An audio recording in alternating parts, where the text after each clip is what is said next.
Hi friends, my name is Emily. Welcome to the Wish You Were Here podcast. On today's spin-off episode, I am going to be talking about behind the scenes of Reels bonus play from Facebook and Instagram. I'm going to be talking about why I think that my business page was invited to these bonus Reels. I'm going to be talking about how I set up my account, how I've been running it these past 4 years, and then also what types of content that I've been creating and different variations I've been using to produce said content. If you're listening to this on podcast, you can tune into my YouTube channel to see behind the scenes of what it was like to record this. To start off with, earlier today, I was brainstorming what I wanted to talk about, and so I'm going to kind of just bebop around my brainstorm map. To start off with a side note, I have 2 accounts on my Instagram, 2 accounts on Facebook, and 1 account on TikTok.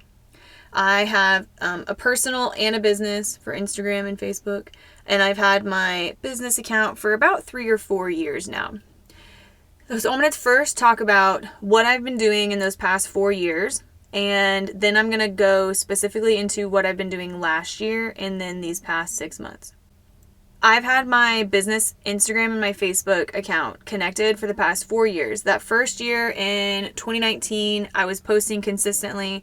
2020, I took a different turn with my business, so it wasn't like I was starting over, but I was pivoting a little bit. Also on this note, that anything that I'm doing for Instagram, I'm basically just doing the exact same thing for Facebook. If not, sometimes Facebook only gets like 50% of the love. I don't post everything from Instagram to Facebook, but anything that I do post on Facebook, I do post on Instagram. Fast forwarding to 2021, those first 6 months of 2021, I was posting way more consistently for posts on my Instagram account. And then fast forward to the last 6 months of 2021, this was when I started posting on my Reels. Now this is where I'm going to add in TikTok. I started my TikTok in 2020. I made a video pretty early on into my TikTok about me buzzing my hair and donating all of my hair to Wigs for Kids. And I got 500,000 views on it. And just from that one video, and it scared me. I didn't like that something could go viral that quickly. And I was really nervous that my whole account was just going to be people following me because I buzzed my hair. So I took a break off of TikTok and I went back to focusing on Instagram. Now fast forward to 2022, this year. I really started liking TikTok. I started enjoying making content on TikTok. And so I started putting more of my efforts into there. And then what started happening was I started making Instagram still more my photos because I wanted my business account on my Instagram to be a portfolio piece as well.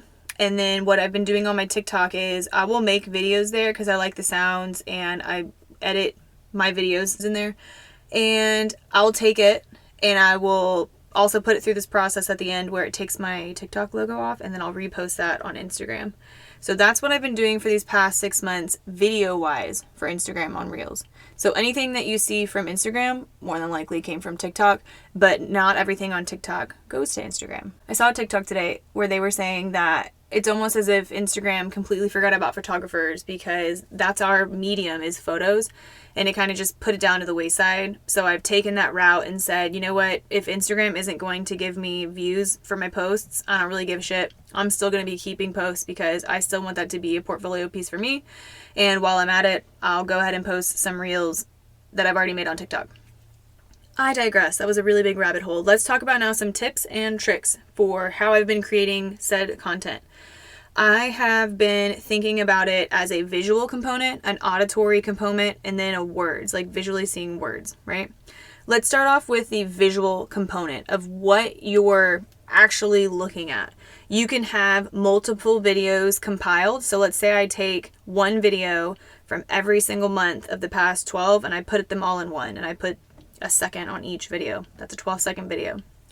You can also just have one video. You can also have time-lapse videos. You can have multiple time-lapses combined to make one video. You can have a voiceover. So those are all your different visual components that you can have for video.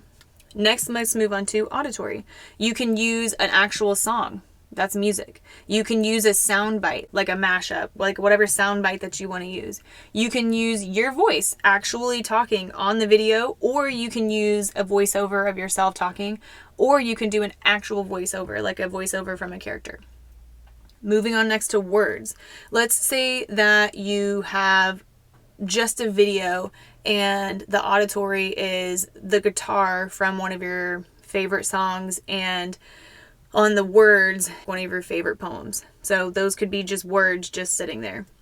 They can also be a voiceover and changing part of the voiceover. So, for example, if there was a line in a song and instead of saying beach, I wanted to say mountains, I would either put the word mountains in a different color so that you could tell it didn't precisely go with the song. Does that make sense?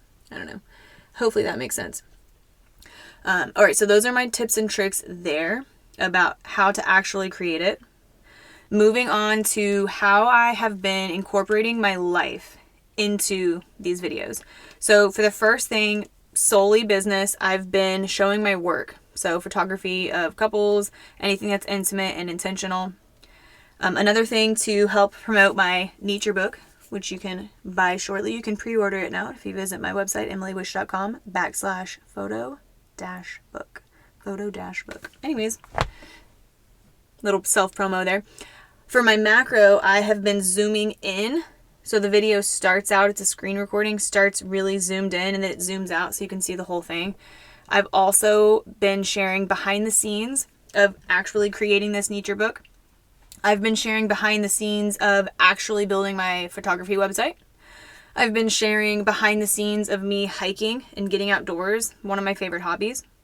I have been doing video montages of myself the past 2 years and having overlaid text of like telling parts of my story. I've also done videos and voiceovers with like a POV, point of view overlay, so people can have like they can visually see my type of point of view. Someone asked me if you can send invites, and that answer I think is no. I can't send anyone an invite like Clubhouse. I think you have to be specifically invited through Facebook. Also, I only have 30 days for this to actually set in for the Reels bonus, and I only start getting paid if the video makes 1,000 views or higher.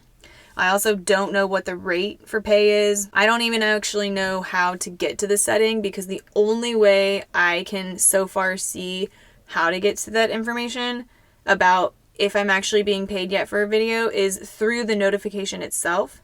And I haven't been able to find a way on my phone or on my desktop in order to see that. So we're going to see. We're just going to play it by ear, and we're going to try to produce as much video content in the next 30 days to see what happens with this Reel bonus. So just finished editing the video, and I wanted to add that I've also been really consistent on my stories for both my personal and my business. I've also been consistent on tagging any items or people that are in my posts. I do broad term geotags. As for creating the content, you can also have multiple photos to the beat of a sound. I also share straight from my Instagram to my Facebook when I'm doing stories. I don't ever hardly go into Facebook and create stories just as is. I'll also share different posts on my stories. Sometimes I'll share my personal post to my personal account, or my personal post to my business account, and vice versa. I've also never created an ad for my business account. There's only one campaign that I've ever ran for a friend's small business years ago. We're gonna take these next 30 days and we're gonna see how it goes. That's it for today's video. I hope this helps at least one small business get Reels Play bonus invite, and I'll see y'all soon. Bye, friends.